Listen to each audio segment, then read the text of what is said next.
మల్కాజ్గిరిలో సహచరణి 2026 కార్యక్రమాన్ని ఘనంగా నిర్వహించారు. మహిళల భద్రత, సైబర్ మోసాలు, రోడ్డు భద్రత, అత్యవసర పోలీస్ సేవలపై మహిళా సమైక్య సభ్యులకు అవగాహన కల్పించారు. Traffic DCP K Rahul Reddy పాల్గొని మహిళలు కమ్యూనిటీ సేఫ్టీ అంబాసిడర్లుగా పనిచేస్తూ ప్రజలు పోలీసుల మధ్య వారధిగా ఉండాలని సూచించారు. కార్యక్రమంలో traffic ACP P Subbaiah, Malkajgiri SHO S Vijay Kumar, traffic inspector B Narasimha, police అధికారులు, మహిళా సమైక్య సభ్యులు పాల్గొన్నారు. బండి మీద ఇద్దరు పక్కా ఇద్దరు పెట్టుకోవాలి హెల్మెట్. హోంవర్క్ అంతా కంప్లీట్ చేసావుగా? అంతా అయిపోయింది. Bye mummy. హాయ్ చిన్న. ఇదిగో ఆట బాబు. హలో అండి. హాయ్ అండి. మేము 154లో కొత్తగా దిగాం. మా బాబు కూడా మీ పాప చదివే స్కూలే. ఇదే ఆటోలో కలిసి పంపిద్దామని. అట్లా కుదరదమ్మా, ఇప్పటికే ఆటోలో 6 పిల్లలు ఉన్నారు. మరేమీ పర్వాలేదు, మా వాడు ఎలా అలా సర్దుకుని కూర్చుంటాడు. సారీ అండి, ఆటోలో బడి పిల్లల్ని 6 మించి కూర్చోబెడితే రూల్స్ ఒప్పుకో. Mummy school. అది కాదయ్యా. కావాలంటే మీ బాబుని వేరే కంప్లైంట్ చేసిందేడా? కంప్లైంట్ ఇచ్చినంత మాత్రం ఎఫ్ఐఆర్ కాదు, తెలుసా విషయం?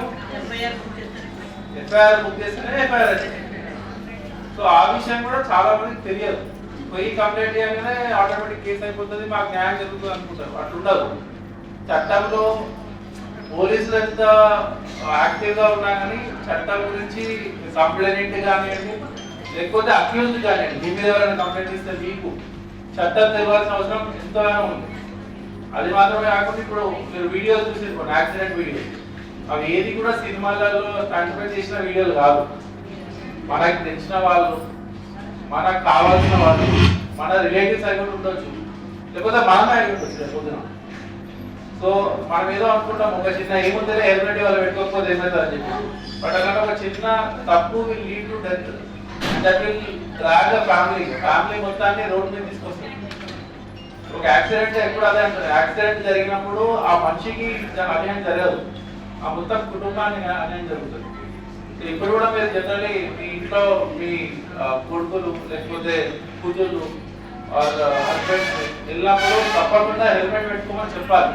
చెప్తారు కదా, చూసారు కదా, ఏమో హెల్మెట్ పెట్టుకోకపోతే హెయిర్ స్టైల్ ఖరాబ్ అవుతుందాను, జుట్టు ఊడిపోతుందాను, లేకపోతే పెళ్ళికి పోతున్నాం ఇప్పుడు ఎందుకను,